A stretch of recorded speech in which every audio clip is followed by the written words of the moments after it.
Friends, और हम देखने जा रहे हैं यहाँ पे ऑब्जेक्टिव्स ऑफ टीचिंग। कॉन्सेंट्रेट करिए, जो पहला पॉइंट है वो क्या है?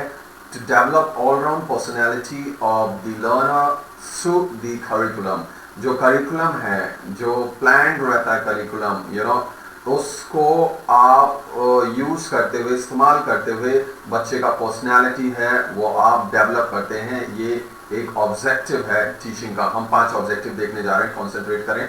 लेकिन उससे पहले मैं आपको बताऊं एम और ऑब्जेक्टिव्स में अंतर। एम जो है आपका एक होता है, लेकिन ऑब्जेक्टिव बहुत सारे होते हैं। मान लीजिए आपको यूजीसी नेट क्रैक करना है, तो आपके पास जो एम है वो एक है, लेकिन उसको पाने के लिए आपका ऑब्जेक्टिव ये है कि पेपर 1, पेपर 2 और बाकी जो टॉपिक्स हैं उसको अच्छे से प्रिपेयर करें, है ना। तो ये आप देखिए, जो पहला पॉइंट क्या था कि ऑलराउंड पर्सनालिटी डेवलप होना चाहिए थ्रू करिकुलम। दूसरा है shape the behaviour of the learner in a desired direction, है ना। एक डिजायर्ड डायरेक्शन में आप शेप करेंगे थ्रू करिकुलम। अगेन डिजायर्ड, क्योंकि करिकुलम ऑलरेडी डिसाइडेड है, गॉट इट। तो उसके थ्रू आप उसको शेप देंगे, उसके बिहेवियर को। To help the student to adjust and live harmony in the new situation environment. New situation environment में वो अपने आप को कैसे एडजस्ट करे, इस चीज के लिए भी आप बच्चे को तैयार करते हैं। याद रखिए, वो हार्मनी, है ना, एक साथ एक तालमेल बिठा के वो चल पाए, उसको कोई प्रॉब्लम ना हो, एक साथ मिलजुल के रहे। तो ये सब चीजें आप टीचिंग के थ्रू सिखा सकते हैं, गॉट इट, कि नए सिचुएशन, नए एनवायरनमेंट में इजीली वो अपने आप को एडजस्ट कर पाए, गॉट इट। तो ये हमारा first, second and third point यहां तक हुआ। अब 2 और पॉइंट हैं यहाँ पे, fourth and fifth. To encourage the student to learn and think for themselves to solve the problems. Okay, बच्चे को आप एनकरेज करें कि वो अपने आप सोचे कि एक प्रॉब्लम को कैसे सॉल्व किया जा सकता है, ठीक है। तो इस चीज के लिए आप एनकरेज करते हैं, ये भी एक टीचिंग का ऑब्जेक्टिव है। तो इस चीज को याद रखें, इन पॉइंट्स को आप बार बार रिपीट करते रहें। आप देखते हैं हम पॉइंट नंबर 5। यहाँ पे पॉइंट नंबर 5 बताता है आपको कि to acquaint the student with the content of the subject to be taught। आप उसको क्या पढ़ाने जा रहे हैं, क्या टॉपिक है, उसके बारे में उसको एक्सप्लेन करना। यस, तो क्योंकि आपने प्लान किया हुआ है तो आप उसको बताएंगे और फिर बाद में उसको अलग अलग तरीके से आप उसको इंट्रोड्यूस कर सकते हैं। वो आपका टीचिंग स्ट्रेटेजी एंड टेक्निक अलग अलग हो सकता है, तो याद रखिए, गॉट इट। सो ये 5 पॉइंट इंपॉर्टेंस थे। इन 5 पॉइंट के अलावा अब जो नेक्स्ट टॉपिक है वो हम देखते हैं, जस्ट अ सेकेंड। ओके, तो यहां पे देखते हैं the specific objective of teaching as follows. अब ये कुछ स्पेसिफिक ऑब्जेक्टिव हैं, तो देखिए क्या हो सकते हैं स्पेसिफिक। पहला क्या है? To develop critical and logical thinking, कि बच्चे का critical and logical thinking develop हो, याद रखें, है ना, कि वो सोच सके, क्रिटिकल और लॉजिकल थिंकिंग दोनों उसका डेवलप हो, ठीक। दूसरा है आपका क्रिएट इंटरेस्ट इन स्टडी। ये भी एक क्या है कि बच्चे का इंटरेस्ट क्रिएट होना चाहिए, ठीक है। नेक्स्ट है टू डेवलप अंडरस्टैंडिंग, ठीक। तो अंडरस्टैंडिंग उसका डेवलप होना चाहिए related to the topic, related to the condition, environment, है ना। और टू डेवलप ऑफ नॉलेज, और उसका नॉलेज डेवलप होना चाहिए। तो देखिए 5 हमने पहले पढ़े थे, और ये कुछ इसमें से क्या है, सिमिलर ऑलमोस्ट, लेकिन ये कुछ स्पेसिफिक थे, है ना, जो आपके ऑब्जेक्टिव्स हैं टीचिंग के। चलिए अब नेक्स्ट पॉइंट देखते हैं, टाइप्स ऑफ टीचिंग, जो कि अगेन 3 जो है बहुत ही इंपॉर्टेंट है, उनको आप रिवाइज करिए। ये 3 अलग अलग लेवल पे हैं, तो ये आपको ध्यान रखना चाहिए। इसमें सबसे पहला जो है मेमोरी लेवल पे है, ठीक। और जब मैं मेमोरी लेवल पे बात करता हूं तो इसमें क्या आता है, पहला पॉइंट देखिए, memory level of teaching means committing factual information. ये नहीं कि आप अपनी तरफ से बता रहे हैं, नहीं, फैक्चुअल इंफॉर्मेशन आपकी तरफ से नहीं, वो फैक्ट है, फैक्ट आप बच्चों के सामने रख रहे हैं, है ना। तो factual information to memory, factual. और बच्चे को जो सेकंड पॉइंट है इसमें देखिए, सो मेमोरी लेवल टीचिंग और लर्निंग इज लीस्ट थॉटफुल। ये उतना, इसमें बच्चा ज्यादा उतना सोच विचार नहीं करता है, उसको ऑलरेडी पता रहता है, तो आप उसको रिकॉल करवा देते हैं, रिकॉग्नाइज करवा देते हैं, रिटेंशन, है ना, कि भाई उसको आप चेक कर लेते हैं कि उसको याद है कि नहीं। तो ये मेमोरी लेवल पे बस इतना होता है, ठीक है। स्पेशली आप एम्फसाइज करते हैं इन चीजों पे, ठीक। दूसरा आता है अंडरस्टैंडिंग लेवल। अब अंडरस्टैंडिंग लेवल में क्या है, it is reached when through understanding the subject matter gains through the planned learning, है ना। आप अंडरस्टैंडिंग लेवल पे आपने प्लान किया हुआ है तो आप उसके अकॉर्डिंग उसको डिटेल में बता सकते हो कि भाई आपको ये ऑलरेडी पता है तो इसके बारे में फर्दर इंफॉर्मेशन ये है, क्या वो उसको एक्सप्लोर कर पा रहा है कि नहीं, है ना। आप उसको इस तरह से बता सकते हो, प्रेजेंटेशन के थ्रू आप बता सकते हो उसको। और आपने उसको एसिमुलेशन एक दूसरे चीजों से रिलेट करके बताया, ऑर्गेनाइज करके बताया, ताकि क्या उसका अंडरस्टैंडिंग बढ़े, ठीक है। चाहे वो आप ओरल रिप्रेजेंटेशन के थ्रू दो, रिटन पेपर, है ना, डिपेंड कि उसकी अंडरस्टैंडिंग जो पहले का नॉलेज है उसमें ऐड होगा यहाँ पे इंफॉर्मेशन। और इसके लिए आप कई सारी स्ट्रेटजी अपना सकते हैं, क्योंकि जो आपने प्लानिंग किया होगा उसके थ्रू ओके एसिमुलेशन मतलब आप रिलेट कर पा रहे हैं कि नहीं, बच्चा ऑर्गेनाइज किया हुआ आपने चीजों को, ठीक है।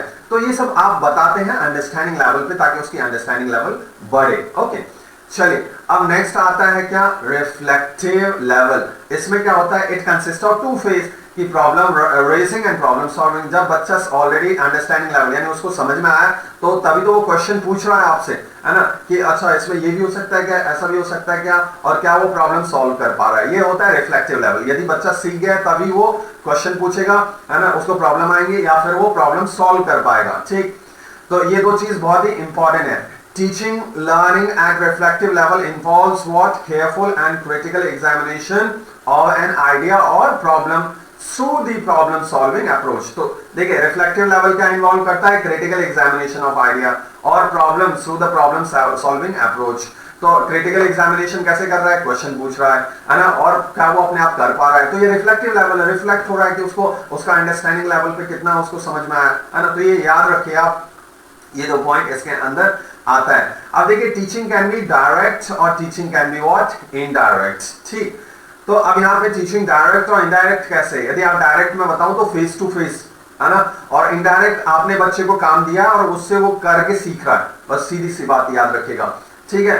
तो डायरेक्ट और इनडायरेक्ट फिर से देखते हैं। As the teacher use such method as lecture, demonstration etcetera engages student in face to face interaction. By direct होता है ये फेस टू फेस, चाहे वो आप लेक्चर मेथड के थ्रू डेमोन्स्ट्रेशन करो, है ना, एंगेज करो स्टूडेंट को, फेस टू फेस इंटरेक्शन कर रहे हो उससे, तो ये सब डायरेक्ट है। जबकि इनडायरेक्ट वाले में क्या होता है आप कि यहाँ पे आप रोल प्ले दे रहे हो, ओके, आप प्रोजेक्ट दे रहे हो, आप असाइनमेंट दे रहे हो, आप एक्टिविटीज करने को दे रहे हो, तो बच्चा वो करेगा तब सीखता है। तो आपने बच्चे के ऊपर ट्रांसफर किया है, वो इनडायरेक्ट तरीका है, याद रखिए, डायरेक्ट और इनडायरेक्ट में, है ना। तो ये पॉइंट याद रखिएगा, आप क्या डायरेक्ट इन्वॉल्व हैं वहां पे, तो इस चीज को आप देखिएगा। एग्जाम में बहुत ही क्लोज क्वेश्चंस देते हैं। मैं क्वेश्चन कराऊंगा आपको, पूरा पेपर 1 का यहाँ पे तैयारी होगा, डोंट वरी। ओके, एक एक चीज बताऊंगा मैं, तो आप में से जो भी पेपर 1 का कर रहे हैं प्रिपरेशन, वो जरूर सब्सक्राइब करें। आप देखते हैं वर्टिकल एंड हॉरिजॉन्टल। देखिए बहुत इजी है। वर्टिकल का मतलब एक ही पॉइंट को डीप में एक्सप्लेन कर रहे हैं, है ना। एक ही पॉइंट को जब डीप में आप एक्सप्लेन करते हो तो वो हो जाता है क्या, वर्टिकल टीचिंग। वही चीज यहाँ पे लिखा हुआ, ठीक है, कि depending on the objective of teaching teachers में lead student deep into the topic, है ना, डीप इनटू द टॉपिक ले जाता है। वो एक ही टॉपिक, देखिए मैं बात कर रहा हूँ vertical vertical vertical repeating, okay, vertical, so deep into the topic लेके जाता है। तो ये क्या होता है, और ये वर्टिकल टीचिंग हो जाता है। जबकि अलग अलग टॉपिक चेंज होता जा रहा है ना। Teachers teach one topic and then move to one more and more topics, वो क्या हो जाता है, horizontal teaching होता है। बहुत ही easy है, बस आपको रिवाइज करना है। टीचिंग में भी प्लान एंड अनप्लान। देखिए भाई ट्रेडिशनली जो होता है, ट्रेडिशनल तरीका यही है कि आप प्लान करके जाओ, लेसन प्लान बनाओ, यही तो होता है, ठीक है। ऑलरेडी जो टीचिंग में होंगे उनको पता है ना, या जिन्होंने बीएड किया उनको पता है कि ट्रेडिशनल तरीका क्या है कि आप प्लान करके ले जाओ और फिर इंस्ट्रक्शन दो। जबकि however with the coming of active learning method, यदि एक्टिव लर्निंग मेथड की बात करें तो आप एक्टिव लर्निंग मेथड में पहले से कैसे प्लान कर सकते हैं, okay. So strict planning is not required, हाँ थोड़ा बहुत कर सकते हैं। सो अब क्लियर, एडवांस में आप कुछ भी पॉसिबल तरीका नहीं है कि आप किस तरह से आप इसको प्लान कर सकते हैं एक्टिव लर्निंग में, है ना, कि आपको ऑन द स्पॉट कुछ करना हो सकता है, कुछ चीज ऐड हो जाए, है ना, तो या फिर कोई नई चीजें हैं या बच्चे के रिक्वायरमेंट के अकॉर्डिंग आपको चेंज करना पड़े। तो ये सब चीजें जो है एक्टिव लर्निंग में मेथड में नहीं होता है, जबकि ट्रेडिशनल में क्या है, प्लान्ड होता है। तो ये याद रखिए कि प्लान और अनप्लान्ड, प्लान का मतलब हो गया ट्रेडिशनल, ओके, और अनप्लान्ड का मतलब क्या हो गया, active learning method, that's the thing, okay, इतना आपको याद रखना है। चलिए अब फटाफट आगे बढ़ते हैं। एंड कंपोनेंट ऑफ टीचिंग आपने पहले भी पढ़ा होगा कि कंपोनेंट ऑफ टीचिंग क्या होता है कि भाई या तो एक टीचर होना चाहिए, एक बच्चा होना चाहिए, है ना, और करिकुलम होना चाहिए। ये 3 इंपॉर्टेंट कंपोनेंट है। यदि आपने बीएड किया है तो उसमें भी आपने पढ़ा होगा। तो टीचर कौन होता है? Teacher plays a vital and important role of planning, organising, leading and controlling the teaching in order to provide full learning, है ना।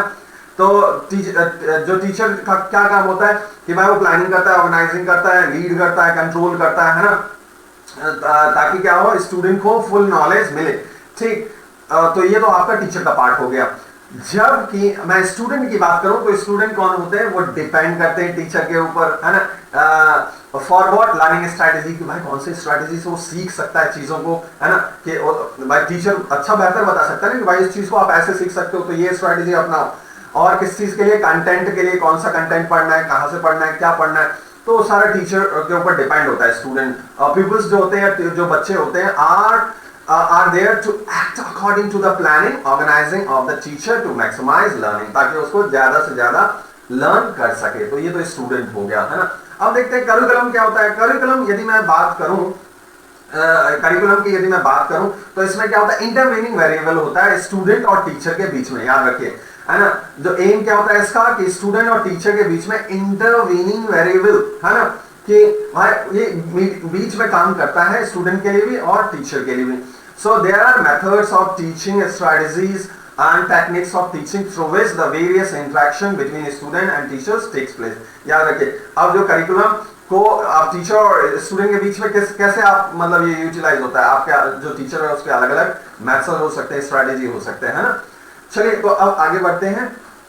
Techniques for better classroom discipline, focusing होना चाहिए, डायरेक्ट इंस्ट्रक्शन होना चाहिए, मॉनिटरिंग होना चाहिए आपका, है ना। और तो डायरेक्ट इंस्ट्रक्शन हो गया, मॉनिटरिंग हो गया, मॉडलिंग हो गया, है ना। और कई चीजें आप बना के ला सकते हो। नॉन वर्बल क्यूइंग हो गया, भाई वीडियोस हो सकता है, ऑडियो हो सकता है। मॉडलिंग में कई चीज आप बना के ला सकते हो ताकि बच्चे उसको देख पाए, ठीक है। और नॉन वर्बल में वीडियो आपका हो गया, ऑडियो हो गया, ठीक। और उसके बाद एनवायरमेंटल आपका कंट्रोल होना चाहिए। लो प्रोफाइल इंटरवेंशन, कभी कभी ऐसा होता है बच्चे को, आप ये प्रोफाइल है याद रखिए, तो यहाँ पे कभी कभी ऐसा होता है बच्चा बदमाश है और आप उसको डांट रहे हैं तो और बदमाश हो जा सकता है, तो उसको आपको पता होना चाहिए कैसे कंट्रोल करना है, ठीक है। और असर्टिव डिसिप्लिन की मतलब पॉजिटिव डिसिप्लिन होना चाहिए, नेगेटिव डिसिप्लिन नहीं होना चाहिए, ठीक है। तो लो प्रोफाइल और ये ऑलमोस्ट मिलता जुलता है, ठीक है आपको। अब नाइन्थ वाला पॉइंट देखें तो कंसिस्टेंसी होना चाहिए आपका, आपकी कंटिन्यूअसली चीजों को देखें। और रूल अवॉइडेंस, कभी कभी क्या होता है कि आपके बनाए हुए रूल, है ना, आपको उसमें चेंजेस लाना पड़ सकता है। तो ये 10 पॉइंट्स हैं, एक इन पॉइंट्स को एक बार रिवाइज कर लें। ओके, बहुत ही इजी पॉइंट्स हैं। अब क्वालिटीज ऑफ इफेक्टिव टीचर्स देख लेते हैं, ठीक है। क्वालिटीज ऑफ इफेक्टिव टीचर में क्या है? रोल ऑफ केयरिंग, है ना, कि आप भाई बच्चे का केयर करें, उसको सुने, लिसनिंग होना चाहिए, अंडरस्टैंडिंग, उसको अंडरस्टैंड करें, है ना। नोइंग स्टूडेंट्स, तो अंडरस्टैंड करें, नो बच्चों को जाने। Role of fair and respect, okay, fairness, आप उसके साथ फेयर रहें और मतलब सबके साथ फेयर रहें, बच्चों का रिस्पेक्ट करें। Social instruction with the student होना चाहिए आपका, ठीक, बच्चे के साथ बात करें। Promotion of instance and motivation for learning, उसको मोटिवेट करें, उसके अंदर एनसीयू लेके आए कि भाई पढ़ो तुम, ठीक है, उसको मोटिवेट करें इन सब चीजों के लिए। तो सोशल इंटरेक्शंस भी जरूरी है ना, बीच बीच में क्लास के बाहर भी आप उससे इंटरेक्ट कर सकते हैं कई चीजों को लेकर के, ठीक है। तो ये सारे पॉइंट्स हैं, याद रखिए। अब हम कुछ इंपॉर्टेंट क्वेश्चन करेंगे नेक्स्ट वीडियो में, ठीक। मैं आपको बता रहा हूँ यहाँ पे पूरा जो पेपर 1 का हर एक चीज आपको मिलेगा, डोंट वरी, बस आप रिवाइज करते जाइए, हर चीज मैं आपको इजी बना दूंगा। Got it, thank you so much. और चैनल से आपको कुछ फायदा मिल रहा है तो आप इसको शेयर जरूर कर दें ताकि दूसरे जो प्रिपरेशन कर रहे हैं उनको भी थोड़ा फायदा मिल जाए। Okay, have a nice time, take care, bye bye. Channel subscribe